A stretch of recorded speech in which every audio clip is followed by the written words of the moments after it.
guys, good morning. Narito tayo ngayon sa Barangay Batangan, bayan ng General Nakar.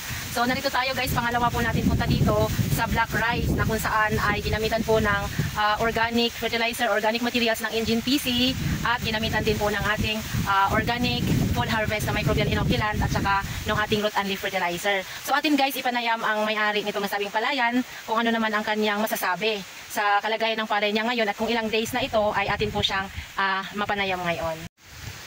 Hi ma'am, good morning. Ayan, atin pong nasaksihan ng inyong palayan magmula noong at tayo'y unang narito, tapos ngayon ay nasa 48 days na ngayon ng ating black rice. Opo. January 8 po tayo nag-transplant. Ngayon ay February 26. So nasa 48 days siya. So ngayon po, ano pong masasabi ninyo maliban po doon sa inyong organic materials ng Engine PC na dati nyo namang ginagamit? Kamusta po yung pinagkaiba po niya ngayon na pinagsama po yung organic ng Engine PC at saka po yung ating organic full harvest? Ay ngayon ay mas matangkat yung kanyang pagkakatayo ng palay. Dati noon ay parehas lang kami. Parehas kaming yung date na itinanim, pero mas maganda yung aking palayan. In fairness, tingnan naman ninyong mabuti. Ayan. Kumusta po yung kasi ngayon, dati na kayong gumamit ng organic full harvest, pero ngayon nyo po siya mas minonitor. So, kamusta po yung sa kuhol? Since transition po tayo. Ay, wala. Wala. Ito pong katabing palayan ay hindi siya gumamit. Ay, tingnan ninyo, puno siya ng itlog ng kuhol. Tingnan naman ninyo itong sa akin, kung makakita kayo dito ng itlog ng kuhol. Pipit-pitin ko pagka may doon.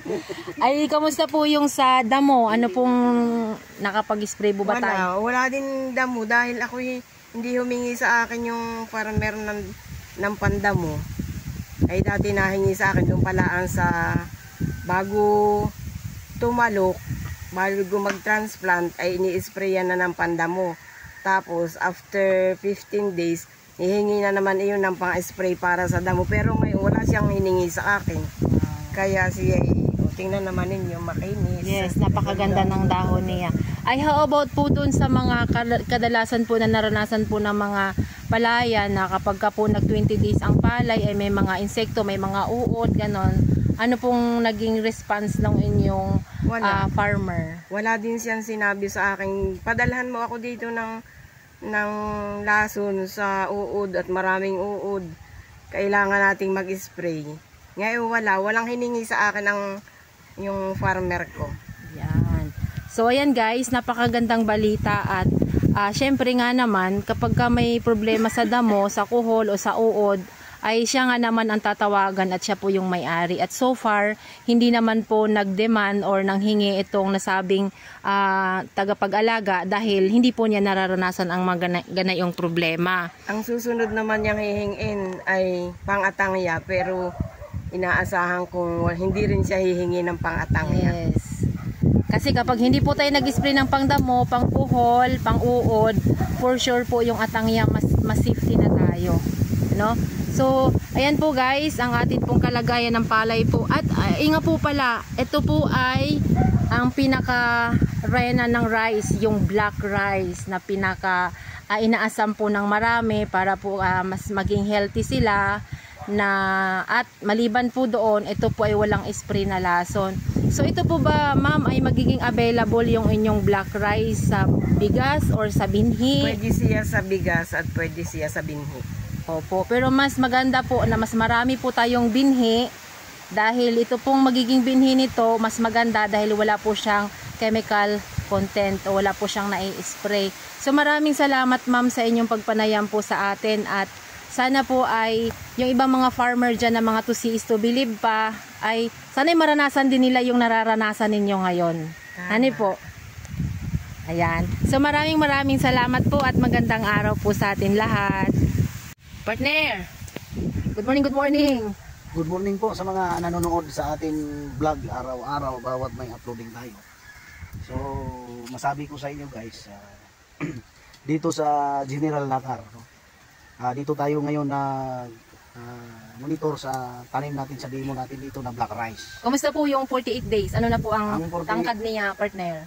Ang 48 days niya, doon tayo sa nagplat tayo ng 3 feet ang haba niya. Although sobra siya sa 3 feet pero Ipasukat niya daw. kinonsider natin yung roots niya sa halaman. So kailangan tayo may minus doon. So ito partner hanggang dito sa dulo, pakita ko sa inyo. So kung tutuusin siya partner, yan o. Yan roots niya. No? So dito yan kasi sa 48 days niya sa okay. So sobra pa siya sa 3 feet, yung iba aabot na ng 4 eh. Pero yung height niya, ito ang tinatawag niya na height level ng ating black rice. Sa 48 days niya. Sa 48 days. Ang iba part niya kasi, hindi lang marama yan. Pero ang buhay ng hanggang 70 days. Mas maganda yung natural yung hango ang pagkain. Yung hindi tinatawag ini-induce. Kasi pag synthetic ang ibira mo dito partner, maliit pa lang siya, lahat ng kung sa tao pa, ang buto hinihila niya bigla. Wala nang mauunat pagdating doon sa hanggana. So doon na lang. Pero itong sa atin ay natural, no? Wala tayong tinatapon dito. Sa sinabi nga ni ma'am kanina ay natural. So makita mo partner, green na green siya pero kakaiba doon sa 4600 yung Pag tiningnan mo siya partner at parang wow, parang may urea siya kasi gawa ng nitrogen. At isang nakatulong nito yung organic materials. Kumbaga dinagdagan, inalalayan yung lupa ng organic materials tapos may microorganism pa. Ayan ang resulta. yes. So partner, ano pong masasabi ninyo doon sa suwi? Kasi medyo Medyo natin dito partner, ganito yan ha. Medyo late na ang transplant natin dito. So hindi natin ma-expect yung maraming suwi. Pero kung ikumpara doon sa synthetic na application, hindi siya nabibitin doon kung sa suwi ang pag-usapan. Ito partner ay hinabol itong bandang gilid dito. Ito yung tinatawag na yung naghulip. Nung term dito ginagamit sa impantahanin. So sa hulip, isa yon kinuha doon sa mother spawn niya, ilinagay dito. So nagkaroon pa rin ng suwi. So ang suwi niya dito, ito ang pinaka-kuha niya. Pero ibig sabihin, nagkuha na lang doon pero naging productive pa siya. Okay. So ito partner, isa, dalawa, so, 3, 4, 5, 6, 7, 8, 9, 10, 11, 12. Siyam na healthy. Yes. Yang siyam Siyam partner. na malulusog. Oh, yang siyam na partner. Talagang kakarga yan. So partida yan partner. Yun ang sa biig pa, yun ang pinakabansot na. Pero naging productive pa siya. So, dito partner, kung itutotal mo siya dito, may binilang tayo diyan. May iba abot ng 20, 17, yung iba 16, yung iba 15, 14. So, kung i-compute mo siya itong total partner, nag-cover tayo dito sa 14, no, 14 tailors. So sa 14, yun ang average niya, i-compute no, sa field rice study natin, i-compute ng kalakihan nito. Kaya, para sa akin partner, napakaganda. Ang comment ko dito partner, napakagandang palay. So, ang picture ng lupa partner, wala kang masabi. Pag bunot mo partner, walang dumikit. Tingin niya. Oo. Kasi, ang acidity ng lupa partner, wala na. Oo, ibaba mo daw. Oh, dito sa iba partner. Oh. Oh? Naiiwan yung putik. Yes. Hindi Yun ang trabaho ng Hindi katulad nung Yes. mga nakaraan na yung putik matigas. sumasama sa paa. Soil conditioner. Nung ang palay mo ay talagang healthy. No? Nagbilog na siya partner. Oo. Sa 48 days niya. 48 days. No. So balikan natin ito. Pag lumusot na lahat ito, makikita mo ito, pag-tap dito partner. Ang bunga nito, nagaganyan partner. No? Kabilaan, yung dito sa bandang gilid, lalabas yan. Talaga pati bunga partner ha. Oo, kabisado na natin yan. No? Sa trabaho natin partner. So abangan ninyo Alam guys. natin kung ano ang takbo sa palay. Abangan po natin yung mga susunod na pangyayari hanggang sa pag-harvest at hanggang sa pagpabigas nitong ating black rice. So, ito lang ang maalala ko partner. Ito yung black rice partner. Oh. Okay? So, lahat na ng mga gusto kumain na o magpalahi ng sheep talaga na pati sa binhi. Available talaga, no? Available talaga. Available po yan sa engine. Sa engine PC, available lang ang ating black rice, no? Sa pagdating ng anihan. So, lahat ng mga followers natin dyan, maraming salamat sa inyo mga subscribers na suporta dito sa Organic Food Harvesting Channel.